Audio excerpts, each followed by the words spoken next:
Supreme court کی جانب سے کیمپنگ گراؤنڈ ڈنگا کا فیصلہ آنے پر شہریوں اور تاجروں کی بڑی تعداد نے سابق صوبائی وزیر میاں طارق محمود اور سابق چیئرمین بلدیہ ڈنگا میاں امجد محمود سے ان کی رہائش گاہ پر ملاقات کی۔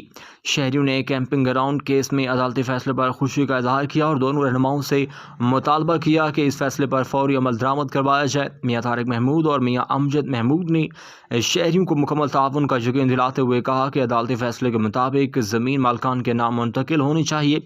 سابق صوبائی وزیر نے گفتگو کرتے ہوئے کہا کہ اگر میں ایم پی اے ہوتا تو شہریوں کے ساتھ یہ ظلم نہ ہونے دیتا جو خاص طور پر تاجر طبقہ کے ساتھ ہوا ہے۔ ملاقات میں ممتاز business man Haji Muhammad Azam but, NAB صدر مرکزی انجمن تاجران و دیگر بھی موجود تھے۔ ضلع انتظامیہ منڈی بہاؤالدین کی زیر نگرانی ارتھ آور کے عالمی دن کے موقع پر خصوصی آگاہی سیمینار اور واقعہ کا انعقاد کیا گیا۔ تقریب کی قیادت ایڈیشنل ڈپٹی کمشنر ریونیو محمد جعفر چودھری اور ایڈیشنل ڈپٹی کمشنر جنرل راجہ حیدر عباس نے کی۔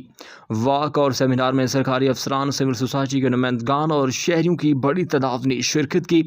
شرکا نے ہاتھوں میں پلے کارڈز اور بینرز اٹھا رکھے تھے جن پر ماحولیاتی تحفظ اور بجلی کی بچت کے حوالے سے نعرے درج تھے۔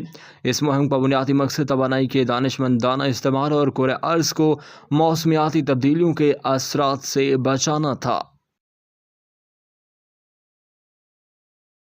وزیر اعلیٰ پنجاب مریم نواز شریف کے ویژن وومن امپاورمنٹ کو عملی جامہ پہنانے کے لیے گجرات پولیس کا ایک اور اہم اقدام ڈی پی او کمپلیکس گجرات میں خواتین پولیس اہلکاروں کے لیے جدید لیڈیز لاؤنج کا قیام عمل میں لایا گیا۔ تفصیلات کے مطابق ڈی پی او گجرات رانا عمر فاروق کے عملی اقدامات کے تحت ڈی پی او آفس میں لیڈی پولیس اہلکاروں کی سہولت کے لیے ایک جدید اور پرآسائش لیڈیز لاؤنج تیار کیا گیا ہے۔ اس جدید لاؤنج کا باقاعدہ افتتاح ڈپٹی کمشنر گجرات نور العین قریشی نے کیا۔ تقریب میں ایڈیشنل ڈپٹی کمشنر جنرل صبا سحر بھی شریک ہوئی۔ اس موقع پر مہمان خصوصی نے ڈی پی او گجرات کی اس کاوش کو سراہتے ہوئے کہا کہ یہ سہولت لیڈی پولیس اہلکاروں کے لیے نہ صرف خوش آئند ہے بلکہ انہیں ایک باوقار، محفوظ اور آرام دہ ماحول بھی فراہم کرے گی۔ ڈی پی او گجرات رانا عمر فاروق کا کہنا تھا کہ اس لاؤنج کے قیام کا مقصد خواتین پولیس اہلکاروں کو ایک ایسا سازگار ماحول فراہم کرنا ہے جہاں ان کی پرائیویسی کا مکمل خیال رکھا گیا ہو۔